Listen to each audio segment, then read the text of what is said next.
Line squash அசல் பழங்களிலிருந்து தயாரிக்கப்பட்ட real squash. கூலா ஜோரா. சம்மர் ஹாலிடேஸ் வந்தாச்சு, நம்ம ஜிடி ஹாலிடேஸும் வந்தாச்சு. GT holidays South India's number 1 travel brand. இனி வீட்லயே பானிபூரி செய்யலாம் எல்லாரும். ஆச்சி பானிபூரி கிட். மீனராசிக்காரங்க இந்த தமிழ் புத்தாண்டுக்கு அப்புறம் எதில் ரொம்ப கவனமாக இருக்கணும்? ஏப்ரல் 14 சொந்த குடும்பமே உங்களுக்கு எதிரியாகிறதுக்கான வாய்ப்பு இருக்குது.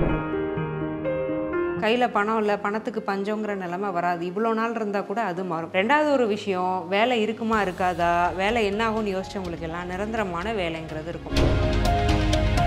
டீனேஜர்ஸ் ஆகிட்டீங்க அல்லது காலேஜ் போயிட்டுருக்கீங்க அப்படின்னா காதல் விவகாரத்தில் கவனமாக இருக்கணும். ஸோ தப்பான நபரை ரொம்ப டீப்பாக நம்பி இறங்கி ஸோ ஆர்ட்டு மீடியா ஏதோ ஒரு க்ரியேட்டிவாக பண்ணுறாங்க, அதன் மூலமாக சம்பாதிக்கிறாங்க அப்படின்னா அவங்களுக்கு ரொம்பவே நல்ல வருஷம் தான். என்ன காரணம் அப்படின்னா சுக்கிரன் உச்சம். குடும்ப வாழ்க்கையில் கண்டிப்பாக சலசலப்பு இருக்கும். ஸோ கல்யாணத்துக்கு முன்னாடி நான் பார்த்த நபர் வேறு, கல்யாணத்துக்கு அப்புறம் நான் பார்க்குற நபர் வேலைன்னு ஸ்பௌஸை பற்றி இவங்க கண்டிப்பாக நினைப்பாங்க. மீன ராசிக்காரங்களுக்கு இந்த வருஷம் திருமண பிராப்தம் இருக்காங்க. 200% இருக்குது, கண்டிப்பாக இருக்குது. ஏன்னா என்னதான் இருந்தாலும் ஜென்ம சனி நடக்குது. மீனம் தன்னைத்தானே தற்காத்துக்கணும் அப்படின்னா திருச்செந்தூர் போயிடணும். ஸோ திருச்செந்தூர் முருகன் கோயிலுக்கு இவங்க எந்த அளவுக்கு போகிறாங்களோ அந்த அளவுக்கு ரொம்ப நல்லாயிருக்கும். ஐபிசி பக்தி நேயர்கள் அனைவருக்கும் அன்பு வணக்கம். பிறக்க போகின்ற இந்த விசுவாவசு தமிழ் புத்தாண்டு மீன ராசிக்காரங்களுக்கு என்ன மாதிரியான விஷயங்களை எல்லாம் செய்ய காத்திருக்கிறது, எதில் அவங்க கவனமாக இருக்கணும் அப்படிங்கிற மாதிரியான பல விஷயங்களை நம்மோடு பேசுவதற்காகவும் பகிர்ந்து கொள்வதற்காகவும் ஜோதிடர் முத்துக்குமாரி மேம் நம்ம கூட இணைந்திருக்கிறார்கள். மேம் வணக்கம். வணக்கம். இந்த வருஷம் மீன ராசிக்காரங்க எந்தெந்த விஷயத்துலலாம் ரொம்ப கவனமாக இருக்கணும் மேம்? மீன ராசிக்காரங்க இந்த தமிழ் புத்தாண்டுக்கு அப்புறம் எதில் ரொம்ப கவனமாக இருக்கணும்? ஏப்ரல் 14 சொந்த குடும்பமே உங்களுக்கு எதிரியாகிறதுக்கான வாய்ப்பு இருக்குது. ஏன்னா எதிரி ஸ்தானத்தில் உள்ள கிரகமான சூரியன் குடும்பஸ்தானத்தில் போய் உச்சமாகிறார். அப்போ சொந்த குடும்ப நபர்கள்னாலே பாதிப்புக்குள்ளாகப்பட வேண்டிய ஒரு காரியம், ஒரு அவசியம். அதே மாதிரி சொந்த குடும்ப நபர்களே இவங்களை எதிரியாக பார்க்குறது, இவங்களை புரிஞ்சுக்காமல் பண்ணுறது, இந்த மாதிரியான விஷயங்கள். அதே மாதிரி சொந்த குடும்பத்துக்கான கடன் வாங்குறது, கடன் வாங்கி ஒரு கடன் பிரச்சனைக்குள்ளே போய் மாற்றுறது, இவங்களுடைய உடல்நிலை ஒரு ஆரோக்கிய குறைபாடு அப்படிங்கிறது, இந்த விஷயங்கள் நடக்கிறதுக்கான வாய்ப்பு இருக்கிறதுனால இதில் கொஞ்சம் கவனமாக இருந்துக்கணும், முன்னெச்சரிக்கையாக இருந்துக்க வேண்டியது அவசியம். பொதுவாக மீன ராசிக்காரங்களுக்கு இந்த தமிழ் புத்தாண்டு என்ன மாதிரியான நன்மைகளை எல்லாம் செய்ய போகுது? ஸோ என்னென்ன நல்ல விஷயம் இருக்குது, நல்லா கேட்டிங்க. சுக்கிரன் உச்சமாக இருக்கிறார். அப்போ என்ன ஆகும்னா, ஒரு பக்கம் கடன் ஆனாலும் இந்த பக்கம் பணம் வந்துடும். ஸோ கடனை சமாளிக்க முடியும், வீட்டு செலவை சமாளிக்க முடியும், ரொட்டேஷன் ப்ராப்ளம் வராது, ஃபினான்ஷியல் ஒரு கிராஷ்குள்ளே போய் இவங்க மாட்ட போகிறதில்ல, சமாளிக்கிற அளவுக்கு கையில் பணப்புழக்கம் இருக்கும். கையில் பணம் இல்லை, பணத்துக்கு பஞ்சங்கிற நிலைமை வராது. இவ்வளோ நாள் இருந்தால் கூட அது மாறும். ரெண்டாவது ஒரு விஷயம், வேலை இருக்குமா இருக்காதா, வேலை என்ன ஆகும்னு யோசிச்சவங்களுக்கு எல்லாம் நிரந்தரமான வேலைங்கிறது இருக்கும். ஜாபில் நம்ம நிரந்தரமாக உட்காந்துட்டோம், இங்கேருந்து நம்மளை யாரும் வெளியில் போக சொல்ல, அதில் ஸ்ட்ரெஸ் இருக்கும், பிரச்சனை இருக்கும், உள்ள ஹியூமிலேஷன் இருக்கும், அதெல்லாம் வேறு. ஆனால் வேலை இருக்கும், வேலை மூலமாக சம்பளம் வரும். இந்த ரெண்டும் மித்த பிரச்சனைகளை சமாளிக்கிறதுக்கு காப்பாற்றும். ஏன்னா மணி இருந்தாலே ஒரு 90% பிரச்சனைகள் சமாளிச்சிடலாங்கிறது தான் உண்மை. ஸோ அந்த பணங்கிறது இருக்கும். இப்போ மீன ராசியில் இருக்க குழந்தைகளுக்கும் இளைஞர்களுக்கும் கல்வி மேற்படிப்பு சார்ந்த விஷயங்கள் எப்படி இருக்கும் மேம்? டீனேஜில் உள்ள குழந்தைங்களா இருக்கட்டும், ஸோ டீனேஜர்ஸ் ஆகிட்டீங்க அல்லது காலேஜ் போயிட்டுருக்கீங்க அப்படின்னா காதல் விவகாரத்தில் கவனமாக இருக்கணும். ஸோ தப்பான நபரை ரொம்ப டீப்பாக நம்பி இறங்கி பழகிறதுக்கான வாய்ப்பு, அதன் மூலமாக வெளியில் வரக்கூடிய அவமானம் அப்படிங்கிறது ஸ்ட்ராங்காக இருக்குது. ஸோ ஏதோ ஒன்று பண்ணுறீங்க அப்படின்னா அது வெளியில் தெரிஞ்சிடும். ஸோ வெளியில் தெரிஞ்சு அதனால் ஒரு அவமானம் அதில் ஒரு மன அழுத்தத்துக்கு ஆட்பட்டு கரியர் படிப்பை கோட்டை விடுறதுக்கு வாய்ப்பு இருக்குது. ரொம்ப குட்டி குழந்தைகளாக இருக்குதுன்னா அதுங்களுக்கு ஹெல்த் ப்ராப்ளம் மட்டும்தான் வரும். ஸோ பெரிய மேஜர் ஹெல்த் த்ரெட்ஸ்லாம் இல்லை, சின்ன சின்ன தொந்தரவுகள் பிள்ளைங்களுக்கு வந்துகிட்டே இருக்கும், படிப்பை எஃபெக்ட் பண்ணாது. ஸோ டீனேஜர்ஸ்க்கு கொஞ்சம் படிப்பு எஃபெக்ட் ஆகும். இந்த காதல், ஃப்ரெண்ட்ஷிப், இந்த மாதிரியான விஷயங்கள் அதில் கொஞ்சம் கவனமாக இருந்துக்கிறது நல்லது. மேம் இப்போ திருமணம் ஆகாமல் திருமணத்தை எதிர்பார்த்து காத்துட்டு இருக்கவங்களுக்கு மீன ராசிக்காரங்களுக்கு இந்த வருஷம் திருமண பிராப்தம் இருக்கா மேம்? 200% இருக்குது, கண்டிப்பாக இருக்குது. ஏன்னா என்னதான் இருந்தாலும் ஜென்ம சனியாகவே இருந்தாலும் அவர் திருமணத்துக்கு எடுக்க மாட்டார். ஸோ அதனால் திருமணம்லாம் கண்டிப்பாக நடந்துடும். யாரை திருமணம் பண்ணுறீங்கிறதுல கவனமாக இருக்கணும். ஸோ கரெக்டான நபரை சூஸ் பண்ணணும். போடுறீங்களே மேம்? ஆமாம், கரெக்டான நபரை சூஸ் பண்ணணும். ஸோ கல்யாணம் நடக்கிறத விட வாழ்க்கை நல்லா இருக்கிறது தான் முக்கியம், ஆல்ரெடி சொன்ன மாதிரி. அப்போது கட்டம் பொருந்துதாங்கிறத பார்க்கணும். உங்களுக்கு உண்மையிலே மனசுக்கு பிடிச்சிருக்கா இல்லை சொசைட்டிக்காக கல்யாணம் பண்ணுறீங்களாங்கிறது முக்கியம். ஏன்னா மீனம் கொஞ்சம் சொசைட்டியை கன்சிடர் பண்ணும். கல்யாணம் பண்ணிக்கிட்டால் நம்ம கொஞ்சம் கௌரவமாக இருக்குமோ அப்படின்லாம் கண்டிப்பாக யோசிப்பாங்க. இதை வெளியில் ஒத்துக்க கூச்சமாக இருந்தாலும் உள்ளுக்குள்ளே உள் மனசுக்கு தெரியும் இது உண்மைதான். அதை பார்க்காம சொசைட்டிக்கு அந்த கல்யாணம் செட் ஆகுமான்னு பார்க்காம உங்களுக்கு அந்த கல்யாணம் செட் ஆகுமா, அந்த பார்ட்னர் உங்களுக்கு செட் ஆவாங்களா, கட்டம் பொருந்துதா, இதை மூணையும் பார்க்கும் பட்சத்தில் சக்ஸஸ்ஃபுல் மேரேஜ் லைஃபுக்குள்ளே மீனம் போக முடியும். மீன ராசியில் இருக்க பெண்களுக்கு இந்த வருஷம் எப்படிப்பட்ட விஷயங்களை கொடுக்க போகுது? ஸோ மீன ராசி பெண்களுக்கு வந்து பொதுவாக 5ஆம் அதிபதி சந்திரன் தான். ஸோ சந்திரன் வந்து பௌர்ணமி அமைப்பில் இருக்கிறதுனால இவங்களுக்கு ஆசை இருக்கும். ஸோ இது வேணும், இந்த விஷயம்லாம் இருந்தால் எனக்கு நல்லா இருக்கும் அப்படின்னு நீண்ட நாள் ஆசைங்கிறது நல்லாயிருக்கும். அழகுபடுத்திக்கிற விஷயங்களாக தான் இருக்கும். அது தன்னை அழகுபடுத்திக்கிறதுக்கு நகையாக இருக்கலாம், புடவையாக இருக்கலாம், இல்லை ஹவுஸ் இன்டீரியர்ஸ் பண்ணணுன்னு ஆசை இருக்கும், இல்லை ஒரு கார் மேலே ஆசை இருக்கும். இந்த மாதிரி ஆசை ஏதோ ஒன்று இருக்குது, ரொம்ப நாளாக இருக்குன்னா அதை நிறைவேற்றிடுவாங்க மீனராசிக்காரங்க கண்டிப்பாக இந்த வருஷம். ஏன்னா பௌர்ணமி சந்திரனாக இருக்கிறாரு சந்திரன். அதே மாதிரி இவங்க எதை நினைக்கிறாங்களோ அது நடக்கும். அப்போ நல்ல தாட்ஸ் வச்சுக்க வேண்டியது அவசியம். மேனிஃபெஸ்டேஷன் சொல்லுவோம் இல்லையா, அது சந்திரன் பௌர்ணமி அமைப்பில் இருக்கும்போது இந்த வருடம் புறாமே இவங்களோட தாட்ஸ் என்னவோ, பெண்களுடைய தாட்ஸ் என்னவோ அது டக்குன்னு நிறைவேறிடும். ஸோ அப்போ இவங்க நல்ல தாட்ஸை வச்சுக்க வேண்டியது அவசியம். மேம் இப்போ வந்து மீன ராசியில் இருக்கவங்களுக்கு வந்து இந்த காம்படிட்டிவ் எக்ஸாமுக்கு ப்ரிப்பேர் பண்ணிட்டு இருக்காங்க அப்படின்னா அதுக்கான பாசிபிலிட்டிஸ் எந்த அளவுக்கு இருக்குது? 200% சக்ஸஸ் இருக்குது. ஸோ சில விஷயங்கள் பார்த்தீங்கன்னா மீனத்துக்கு என்ன தான் நெகட்டிவாக இருந்தாலும் சில விஷயங்கள்லாம் இவங்களுக்கு கிளியர் கட் சக்ஸஸாக இருக்குது. அதில் ஒன்று தான் இந்த அரசு வேலை. ஏன்னா சூரியன் அரசு கிரகம், 6ஆம் அதிபதி. 6ங்கிறது போட்டியிட்டு ஜெயிக்கிறது.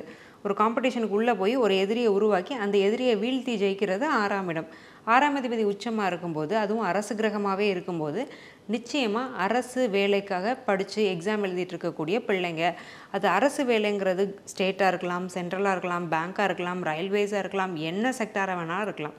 ஸோ எதுனாலுமே கிளியர் ஆகிறதுக்கு 100% வாய்ப்புங்கிறது இருக்குது. மேம் இப்போ மீன ராசிக்காரங்க பணப்புழக்கம் இந்த விஷயங்கள்ல எந்த அளவுக்கு கவனமாக இருக்கணும்? என்ன மாதிரியான விஷயங்கள் அவங்களுக்கு நடக்கும்? 2ஆம் அதிபதி செவ்வாய் வந்து நீசமாக இருக்கிறாரு.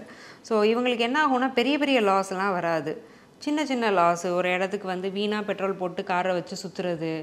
ஸோ கரெக்டாக ஷார்ட் ரூட்டில் போய்க்கலாம், நம்ம வீணாக இவ்வளோ தூரம் அலைஞ்சிட்டோன்னு யோசிக்கிறது. ஒரு 500 ரூபா பொருளை வந்து 1000 ரூபா கொடுத்து வாங்குறது. ஸோ ஆன்லைனில் ஏதாவது பொருள் வாங்கி ஏமாறுறது. இந்த மாதிரி சின்ன சின்ன செலவாக நிறையா வெளியே போகும். ஸோ அதில் கொஞ்சம் கவனமாக இருந்துக்கணும். மேம் இப்போ வந்து மீன ராசியில் இருக்காங்க அப்படின்னு சொன்னால் அவங்களுக்கு கலை சார்ந்த விஷயங்கள், கலைத்துறையில் இருக்காங்க அப்படின்னா அது எந்த அளவுக்கு சாதகமாக இருக்கும்? ஸோ ஆர்ட்டு, மீடியா, ஏதோ ஒரு க்ரியேட்டிவாக பண்ணுறாங்க, அதன் மூலமாக வந்து சம்பாதிக்கிறாங்க அப்படின்னா அவங்களுக்கு ரொம்பவே நல்ல வருஷம்தான். என்ன காரணம் அப்படின்னா சுக்கிரன் உச்சம், சந்திரன் பௌர்ணமி அமைப்பில். க்ரியேட்டிவிட்டிக்கு காரகமான கிரகம், கற்பனை வளத்துக்கு காரகமான கிரகம் யார்? சந்திரன் பௌர்ணமி அமைப்பில் இருக்கிறாரு. ஸோ தன்னுடைய கற்பனா சக்தியால் தன்னுடைய பிழைப்பை ஓட்டக்கூடிய நபர்களுக்கு ரொம்பவே ஃபேவரபுளான ஒரு இயர் தான். ஸோ இன்னோவேட்டிவாக புதுசாக ஏதோ ஒன்று பண்ணுவாங்க, இவங்க பண்ணக்கூடிய விஷயங்கள் ரீச் ஆகும். ஸோ இவங்க இந்த ஆர்டிஸ்டிக்கான விஷயங்களெல்லாம் யூடியூப்பில், ஆன்லைன் சைட்ஸ்லலாம் இவங்க எக்ஸ்ப்ளோர் பண்ணலாம். சுக்கிரன் ராகு சேர்க்கை இருக்கிறதுனால பாப்புலர் ஆயிடுவாங்க சீக்கிரமாக. ஸோ அதுக்கெலாம் ரொம்ப ஃபேவரபுளாக இருக்குது. இப்போ மீன ராசிக்காரங்களுடைய திருமண வாழ்க்கை, குடும்ப வாழ்க்கை அப்படிங்கிறது எப்படி இருக்கும்? இப்போ குடும்ப வாழ்க்கையில் கண்டிப்பாக சலசலப்பு இருக்கும். ஸோ கல்யாணத்துக்கு முன்னாடி நான் பார்த்த நபர் வேறு, கல்யாணத்துக்கு அப்புறம் நான் பார்க்குற நபர் வேறலன்னு ஸ்பௌஸை பற்றி இவங்க கண்டிப்பாக நினைப்பாங்க. எல்லாருக்குமே அப்படி தான் இருக்கும். ஸோ ஒரு 1 or 2 years அப்படி தான் இருக்குங்கிற ஒரு ப்ராக்டிக்கலான ஒரு மைண்ட் செட்டுக்கு வந்துட்டு லைஃப்பை கொண்டு போகிறது நல்லது. ஜென்ம சனி நடக்கிறதுனால பிரச்சனையை பெருசு பண்ணும் பட்சத்தில் சின்ன பிரச்சனை, சின்னதாக வந்த சண்டை பெரிய பூகம்பத்துக்கு வழிவகுத்துரும். ஸோ அதனால் வார்த்தைகள்லையும் அந்த ஸ்பௌஸை ஹேண்டில் பண்ணுறதுலையும் இவங்க கொஞ்சம் கவனமாகவே இருக்கணும். இவங்களோட அப்பா அம்மாட்டையோ, இல்லை அந்த பொண்ணோட அப்பா அம்மாட்டையோ, பையனோட அப்பா அம்மாட்டையோ பிரச்சனைகளை மேக்ஸிமம் கொண்டு போகாமல் இவங்களுக்குள்ளே சமாளிக்கிறது வந்து நல்லது. ஏன்னா எல்டர்ஸ், இன்லாஸ்னால பிரச்சனை வந்துடும் வாழ்க்கையில்.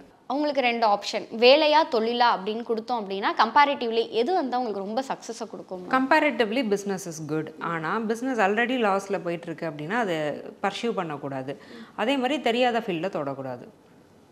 ஸோ கேல்குலேட்டிவ் ரிஸ்க் எடுக்கணும். பிஸ்னஸ் நல்லா தான் போகும், தெரியாத பாதையில், தப்பான பாதையில் வேகமாக ஓடுறது தான் தெரியாத பிஸ்னஸை தொட்டு ரன் பண்ணுறது. அது நல்ல ஒரு பயிற்சி, யோகமான ஒரு தசைனா கூட ஒரு குருட்டு அதிர்ஷ்டத்தில் நம்ம கொண்டு வந்துடும்னு வைங்களேன். இந்த மாதிரி மோசமான நேரத்தில் இந்த மாதிரியான ரிஸ்க்கெல்லாம் எடுக்கக்கூடாது. தெரிஞ்ச தொழிலில் கேல்குலேட்டிவ் ரிஸ்க்கோடு நீங்கள் பண்ணும்போது கண்டிப்பாக ஜெயிச்சிடலாம். வேலை வாய்ப்புக்குமே பிரச்சனை இல்லை. கம்பேரிட்டிவ்லி பிஸ்னஸ் குட்டு தானே தவிர வேலை வாய்ப்புங்கிறதுமே ரொம்ப நல்லா தான் இருக்கும். மேம் இப்போ மீனராசிக்கான பலன்கள் பார்த்தோம். மீனராசிக்காரங்க இந்த தமிழ் புத்தாண்டை தனக்கான ஒரு வெற்றி வருடமாக மாற்றிக்கணும் அப்படின்னு சொன்னால் அவங்க என்ன மாதிரியான பூஜை மற்றும் வழிபாட்டு முறைகளையும் வாழ்வியல் பரிகாரங்களையும் செய்யணும் மேம்? ஸோ ஜென்ம சனி நடக்குது, மீனம் வந்து தன்னைத்தானே தற்காத்துக்கணும் அப்படின்னா திருச்செந்தூர் போயிடணும். ஸோ திருச்செந்தூர் முருகன் கோயிலுக்கு இவங்க எந்த அளவுக்கு போகிறாங்களோ அந்தளவுக்கு ரொம்ப நல்லாயிருக்கும்.